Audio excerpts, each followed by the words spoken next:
I'm 34, just a regular guy working in finance. I've never been flashy or reckless with money. I save, I budget, and I try to help people when I can. That's how I was raised. Always lend a hand if someone needs it. Turns out, some people know how to take advantage of that. My best friend since high school was one of them. He was the wild one, the guy who always had the next big idea. I was the cautious one, keeping him out of trouble. It worked for a while. But as we got older, things shifted. His big ideas turned into debt. He was always one step away from a breakthrough, until he wasn't. He started borrowing money. First, small amounts. Just until I get paid, he'd say. Then it grew.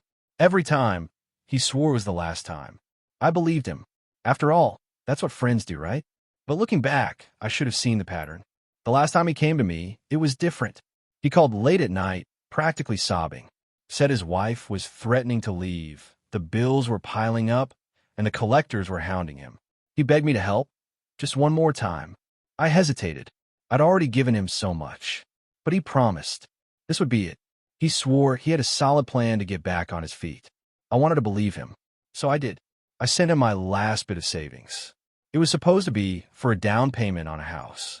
Years of working, budgeting, and cutting corners, gone in seconds. But I told myself I was doing the right thing. 2 days later, I found out just how wrong I was. It was his cousin who sent me the video. It was shaky, like it was filmed in secret. My friend was at a bar, drink in hand, laughing so hard he could barely breathe. His wife was right next to him, equally amused. "Can you believe it?" he was saying. "Told you he'd fall for it." Every time, his wife smirked. "He's too easy, like a freaking ATM." I just sat there, replaying the video over and over. My stomach dropped. It wasn't like I expected a thank you card, but this? I'd given him my savings, and he was bragging about it like it was some grand scheme. I didn't text him. I didn't call. I wasn't going to give him the satisfaction of knowing I'd seen it. Instead, I saved everything. Screenshots of our messages. Bank transfer confirmations. The video. I compiled it all, then called a lawyer. Turns out, fraud doesn't just mean shady businesses scamming people. Personal fraud, intentionally deceiving someone for financial gain, is absolutely a crime.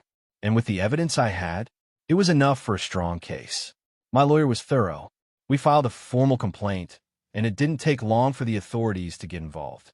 The process wasn't quick, but I didn't mind. Every time I doubted myself, I rewatched the video.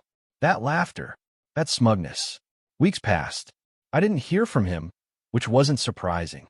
But then, one night, my phone blew up. 58 messages in a row.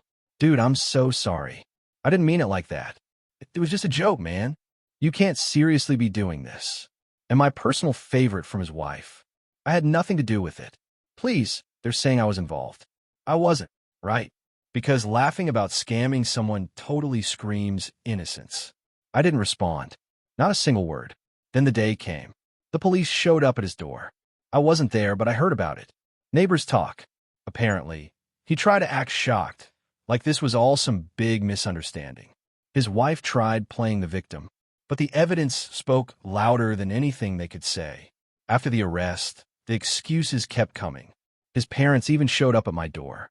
His dad, a guy who barely acknowledged me for years, suddenly wanted to make things right.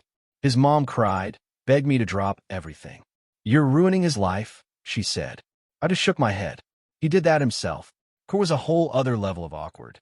He tried to spin it like he was just desperate and didn't mean any harm. His lawyer tried, making it seem like I was the bad guy, too financially stable to suffer from losing a bit of money. Yeah, because that's how crime works. But then came the video. The prosecutor played in court, and you could hear a pin drop. The judge's face hardened.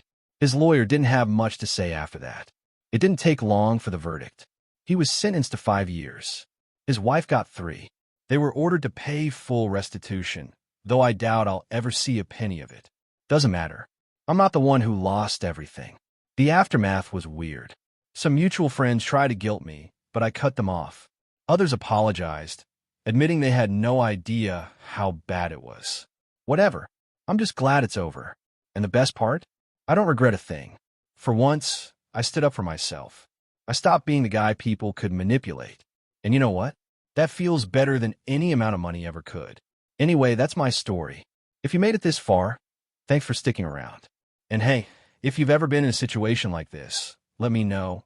Misery loves company, right?